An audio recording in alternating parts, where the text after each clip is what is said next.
Assalamualaikum kelas. Duduk. Kita mulakan kelas kita dengan bacaan doa. Apa khabar semua? Baik kelas, sebelum kita mulakan kelas hari ini, Ustazah minta untuk semua pandang ke depan dan kita tengok satu video dulu.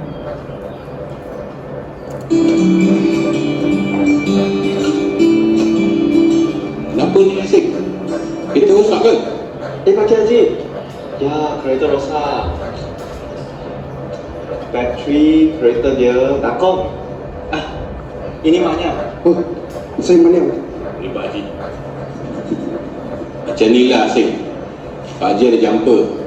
Kalau nak pinjam boleh? Boleh. Terima kasih. Jangan Pak Haji ambil. Terima kasih sangat atas tolong Pakcik Haji. Sama-sama Mariam. Masalah kamu berdua dah selesai. Sekarang ni masalah Pak Haji pula. Mak Haji dah masak nasi lemak banyak kat rumah ni. Pak Haji jemput kamu berdua makan sekali sama-sama kita orang. Okey, jadi itulah video yang Ustazah nak tunjukkan tadi. Jadi berdasarkan video tadi, agak-agak apa tajuk isi pelajaran yang akan saya sampaikan hari ini? Okey, semua jawapan betul lah tu. Dan tajuk pelajaran kita hari ini ialah Santuni Jiranmu. Okey, kita pergi kepada maksud jiran. Semua tahu kan maksud jiran tu apa sebenarnya? Okay, maksud jiran dari segi bahasa ialah orang yang berada di sekeliling. Maksudnya, kalau kamu dalam sebuah rumah tu, orang sekeliling kamu tu adalah jiran. Tapi orang keluarga kamu tu bukan jiran lah. Okay, maksud jiran dari segi istilah pula ialah orang yang tinggal berdekatan sehingga 40 buah rumah dari setiap penjuru. Maksudnya dalam kita tinggal dalam satu komuniti tu, dalam jarak yang dekat dari setiap sudut yang berbeza, itu adalah jiran kamu. Tak kisahlah depan, kiri atau kanan atau belakang, itu adalah jiran kamu.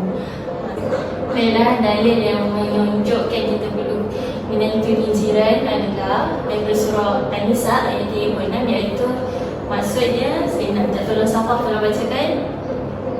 Maksud, dan hendaklah kamu beribadat kepada Allah dan janganlah kamu sekutukan Dia dengan sesuatu apa jua, dan hendaklah kamu berbuat baik kepada kedua ibu bapa dan kaum kerabat dan anak-anak yatim dan orang-orang miskin dan jiran tetangga yang dekat dan jiran tetangga yang jauh, rakan sejawat dan orang musafir yang terlantar dan juga hamba yang kamu miliki. Sesungguhnya Allah tidak suka kepada orang-orang yang sombong, takbur dan membangga-banggakan diri.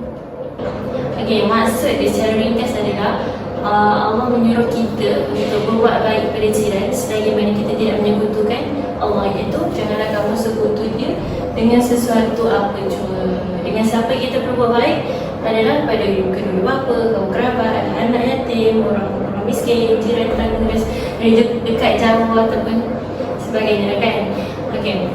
Dalil ni juga menunjukkan berbuat baik pada jiran adalah sesuatu tuntutan yang besar dalam agama kita sebagai umat Islam, kerana Allah dah letakkan dan Allah menetapkan azab yang pedih bagi siapa yang menyakiti jirannya. Okey, seterusnya ada dalil yang menyokong dalil yang ini adalah daripada riwayat Muslim.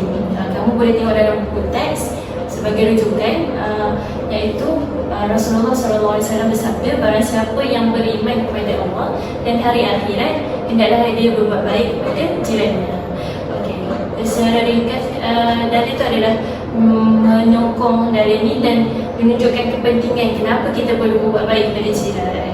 Kisah atau contoh yang saya boleh bagi tentang macam mana kita nak santuni jiran ni adalah, contohnya antara kawan kamu ada jirannya sedang sakit, apa yang dia perbuat? Kalau dia sakit, mungkin kita boleh buat, kita bagi dia makanan atau kita bawa dia pergi hospital, kita sediakan ubat atau sebagainya atas kemampuan kita untuk kita menjalankan tuntutan yang Allah letakkan dalam surah dalam Al-Quran ini.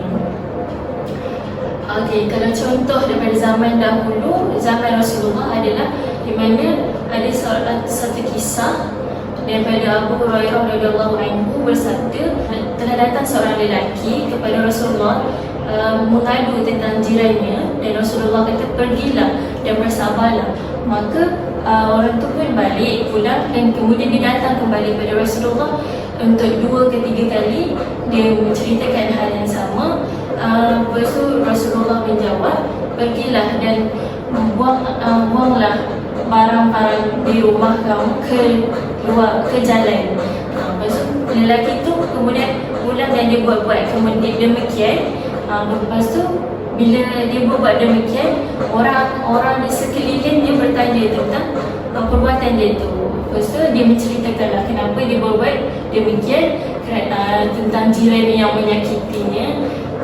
Kemudian orang yang mendengarnya pergi kepada jiran yang menyakitinya, lalu berkata dan mendoakan keburukan baginya. Seterusnya saya ada buat satu game untuk uji fahaman awak berdasarkan apa yang saya terangkan tadi, ataupun refresh balik ingatan awak pasal maksud dan dalil tadi. Okey, ikut permainan kita. I kecil 3, 1, MWG. Okey, masing-masing boleh masuk dekat game ni dengan guna kod tu.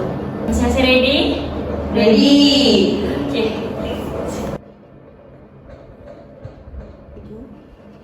Tap to start.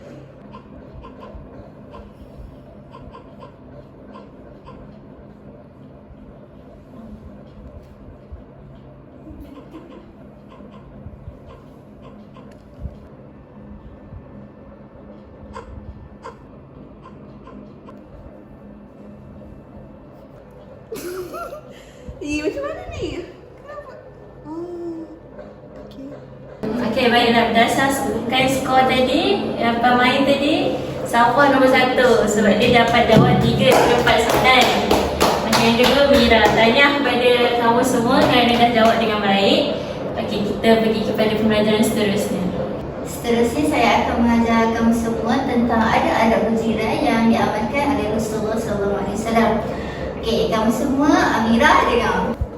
Oh, baik. Faham, Ustazah? Kamu semua perlu memberikan perhatian yang sepenuhnya kerana lepas ini kamu akan menyelesaikan satu permainan yang mudah sahaja yang berkaitan dengan isi pembelajaran kita pada hari ini. Okey, kita mulakan.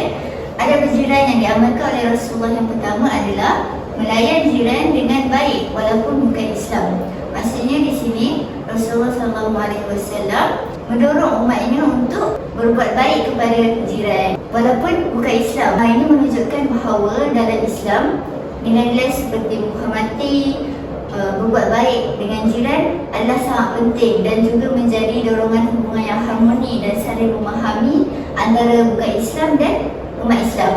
Okay. Selain itu, Rasulullah meminta tetamu memberi salam di sisi pintu supaya tidak ternampak aib di dalam rumah. Okey, maksudnya Rasulullah menasihati umatnya untuk memberikan salam di sisi pintu untuk menjaga apa? Untuk menjaga privasi keluarga di dalam rumah tersebut. Maksudnya di sini ingin menunjukkan apa? Rasa hormat dalam menjaga kepribadian dan melindungi privasi antara individu dan masyarakat dan keluarga. Okay. Yang ketiga, Rasulullah menyuruh Abu Zar membanyakkan kuah ketika memasak untuk diberikan kepada jiran. Pada zaman Rasulullah ada menyuruh para sahabatnya iaitu Abu Zar membanyakkan kuah ketika memasak dan berkongsi sebagai bentuk kongsi rezeki dengan jiran. Ini menunjukkan rasa pentingnya berbuat baik kepada jiran dan berkongsi rezeki dengan mereka. Dan yang keempat, Rasulullah meminta supaya diberikan keutamaan dalam jual beli dengan menawarkan kepadanya terlebih dahulu. Okey, maksudnya contohnya seseorang ini ingin menjual sebuah barang yang dia nak tawarkan kepada orang lain. Jadi dia mengikut ajaran Rasulullah, dia menawarkan barang tersebut kepada jiran yang terlebih dahulu sebelum menawarkan kepada orang lain. Jadi ini menunjukkan rasa menghargai, rasa memberikan keutamaan kepada jiran dalam urusan jual beli tersebut. Dan yang terakhir, adab berjiran yang diamalkan oleh Rasulullah adalah memberikan hadiah dan makanan kepada jiran.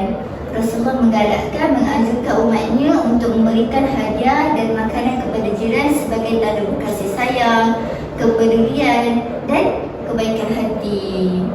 Okey, itu sahaja adab-adab berjiran yang diamalkan oleh Rasulullah. Semua faham? Faham. Seperti mana yang kamu telah ketahui, kita akan ada satu permainan. Dalam permainan ini adalah pohon kebaikan. Arahannya mudah saja. Kamu semua kena tampal ni, tampal benda ni dan baca sekuat hati. Itu saja. Mudah? Mudah. Okey, faham ke tak? Faham. Okey. Saya bagi masa 2 minit je lah untuk kamu scan dulu jawapan-jawapan yang perlu kamu tampal di hadapan ini dan baca. Okey. Salah ni cikgu. Betul. Salah tu Okey, yang cikgu. pertama ni saya kata Rasulullah SAW meminta supaya jiran diberi keutamaan dalam jual beli dengan menawarkan kepadanya terlebih dahulu. Betul tak salah? Salah. Ada kita tengok. Okey, nanti. Okey, seterusnya melayani jiran dengan baik walaupun bukan Islam. Yang ketiga,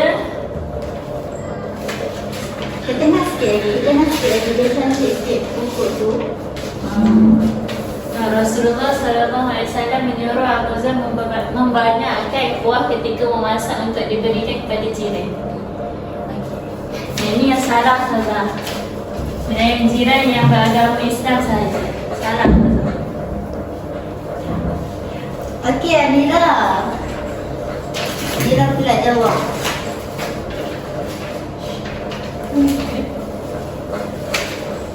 Okey. First adalah memberikan hadiah dan makanan kepada jiran.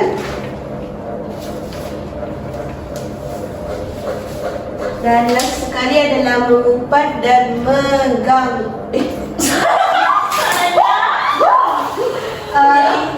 ini salah saja. Jadi tampal kat sini.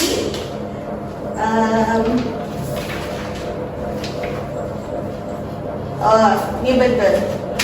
Meminta tetamu memberi salam di sisi pintu supaya tidak ternampak aib di dalam rumah. Dan ini yang salah dan ini pun salah. Bermegah-megah di hadapan jiran. Okey, Alhamdulillah semua dah jawab dan kita cuba untuk cek lah. Dah selesai. Okey, rasa-rasa keputusannya betul ke tak? Betul. Okey, betul. Bagus. Saya tak suruh kamu tak jawapan salah pun kamu letak kat sini. Kita beri tepukan. Okey, kita pergi kepada hak dan kewajipan terhadap jiran.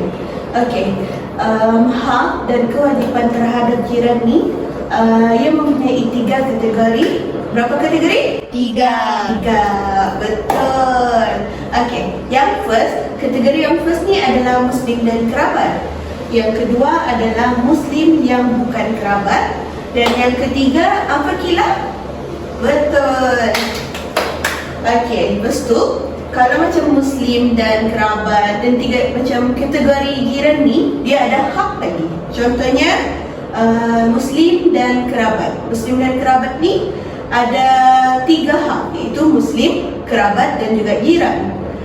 Okey, apa orang punya hak ataupun kewajipan terhadap jiran? Iaitu mendapatkan ketenangan, keselesaan, keselamatan seperti memanggil jiran dengan suara yang sesuai lah. Maksudnya kita kena kan macam kita nak pinjam something lah dekat jiran kita jerit-jerit oi gitu. Kita kena lah bagi macam Assalamualaikum, bagi salam. Kalau bukan Muslim pula macam mana? Kalau bukan Muslim, cakaplah good morning, gitulah kan. Okey, yang kedua pula adalah Muslim yang bukan kerabat. Itu dia ada 2 hak, iaitu Muslim dan juga jiran. Okey, Cikgu Arifah yang bacakan. Memberi nasihat, mengajak jiran membuat perkara yang baik dan mencegah perkara mungkar. Betul. Maksudnya di sini kita mestilah memberi nasihat kepada jiran, mengajak jiran tu untuk berbuat kepada kebaikan dan juga perkara yang mencegahlah daripada perkara yang memungkarkan. Okey, yang ketiga pula adalah bukan Islam, iaitu satu hak dia. Satu hak dia bukan Islam ni, iaitu jiran lah, jiran yang bukan Islam. Okey, Cikgu nak Akila juga baca dan juga terangkan Akila. Okey, pertama mengambil berat terhadap penderitaan yang ditanggung oleh jiran. Maksudnya kita sebagai jiran yang baik, kita kena tahu apa masalah jiran sebelah tu, apa yang dia alami, sama ada dia masalah kewangan ke, masalah sakit ke atau sebagainya. Yang kedua, tidak mengintai aurat jiran. Maksudnya kita menjaga mata lah daripada tengok perkara yang dilarang juga sebagai umat Islam. Yang ketiga, menjaga rumah jiran ketika ketiadaannya. Maksudnya kalau jiran tu balik kampung ke, keluar bercuti ke, kita sebagai jiran yang baik juga, kita kena ambil alih tugas yang jiran yang pergi bercuti tu untuk tengok haiwan peliharaan dia ke, ataupun tengok kebersihan ataupun infrastruktur rumah dia tu macam mana. Okey, itu je. Okey, betul Kila, betul. Itu je lah kita punya untuk hak dan kewajipan. Okey, kita pergi kepada game. Okey, kita main sedikit game lah. Boleh? Boleh. Okey, ini adalah silang kata dan Ustazah akan bagi soalannya. Okey, 4 soalan ni korang kena baca dan juga apa jawapannya tu macam biasalah kan, isi tempat yang silang kata tadi tu. Jadi mudah atau tak? Mudah. Okey, Ustazah bagi 5 minit untuk jawab. Boleh? Boleh. Okey, Ustazah nak Kila jawab nombor 1 dan 3, Arifah 2 dan juga 4. Okey? Okey, silakan. Okey, jawapan nombor 1, saya dapat jawapan wajib. Betul ke wajib? Betul. Eja wajib? Waw, alif, jim, ba. Okey, wajib. Lagi soalan nombor berapa lagi? Nombor 3. Apa jawapan dia? Jawapan dia jiran saja. Jiran, jim, ya, ro, alif. Okey, saya nak Arifah lagi. Arifah soalan nombor 2 dan 4 kan? Nombor 2 dan 4. Okay, nombor 2, jawapan dia kerabat. Kerabat? Dia, Okey, kerabat. Macam mana je kerabat? Qaf, ra, alif, ba, ta, mamluka. Ra, alif, ba. Okey, nombor 4 apa jawapan dia? Jawapan dia baik Ustazah. Baik. Cara je baik? Ba, alif, hamzah, Okey. ya, qaf. Dia dah. Okey, sudah duduk. Yang Ustazah tengok ni memang betul. Nombor 1 jawapannya adalah wajib, 2 adalah kerabat, 3 jiran dan nombor 4 adalah baik. Okey. Tepuk tangan. Okey, terima kasih. Baiklah, sebelum kita pergi ke aktiviti yang terakhir, Ustazah minta untuk salah seorang daripada pelajar semua untuk bagi refleksi tentang apa yang dah faham lah dari A sampai Z tadi yang Ustazah terangkan. Boleh? Jadi Ustazah pilih lah kan? Ustazah pilih. Kita minta pelajar terbaik kita, Akila. Okey, persilakan diri dan bagi refleksi. Okey, apa yang saya faham hari ini kita belajar santunan jiranmu. Jadi, pertama kita kena faham dulu apa adab-adab berjiran dan adab-adab berjiran yang diamalkan oleh Rasulullah. Antaranya kita hendaklah berbuat baik dengan cara menghormati, saling memahami. Lepas tu lebih baik lagi kita bagi makanan ke ataupun berhadiah. Tak kira lah kita layan tu sama ada kita ada jiran bukan Islam ataupun umat Islam. Dan lebih baik kalau kita jaga adab berjiran ni dapat menunjukkan bahawa dalam Islam bila kita jaga adab berjiran, kita dapat mempentingkan nilai-nilai seperti saling menghormati, saling memahami antara umat Islam dan bukan Islam. Itu saja, Ustazah. Baik. Saya faham. Baik, dipersilakan duduk. Terima kasih Akila. Semua faham kan? Okey, Alhamdulillah. Begitulah pelajaran kita pada hari ini. Jadi semua faham? Faham. Faham. Okey. Sebelum kita tamatkan kelas kita pada hari ini, satu lagi permintaan Ustazah adalah untuk minta semua buat kata ucapan. So di tangan kanan Ustazah ada pen warna, belah kiri pula ada kertas warna. Jadi minta pelajar untuk tulis ucapan kepada jiran sebelah. Okey.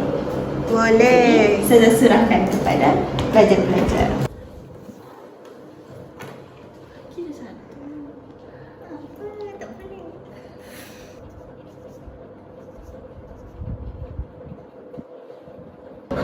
Okey, semua pelajar dah siap?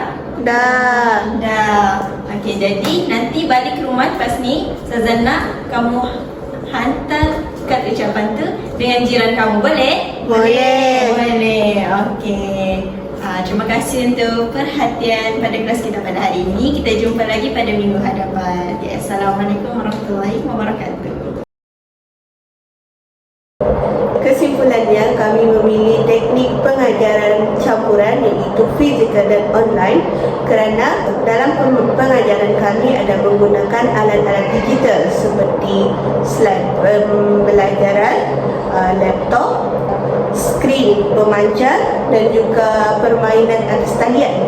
Teknik fizikal pula kami menggunakan kertas minyak, kertas warna, pen marker untuk membuat permainan secara fizikal.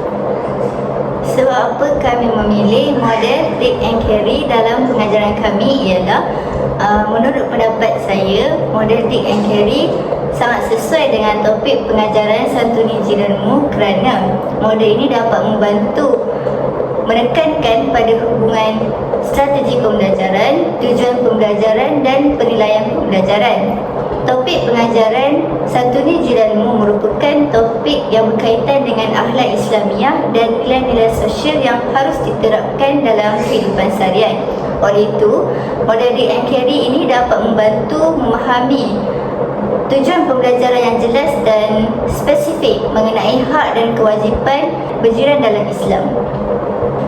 Pada pendapat saya pula, model take and carry ini sesuai pada pengajaran kami kerana kami menekankan kepada teknik mengingat untuk pelajar mengingat tentang adab-adab berjiran, yang mana dalam topik akhlak Islamiah ini adab-adab tersebut perlulah diaplikasikan, yang mana mereka mestilah ingat tentang perkara-perkara yang perlu mereka lakukan bukan sahaja dalam kelas tapi juga di dalam luar kelas.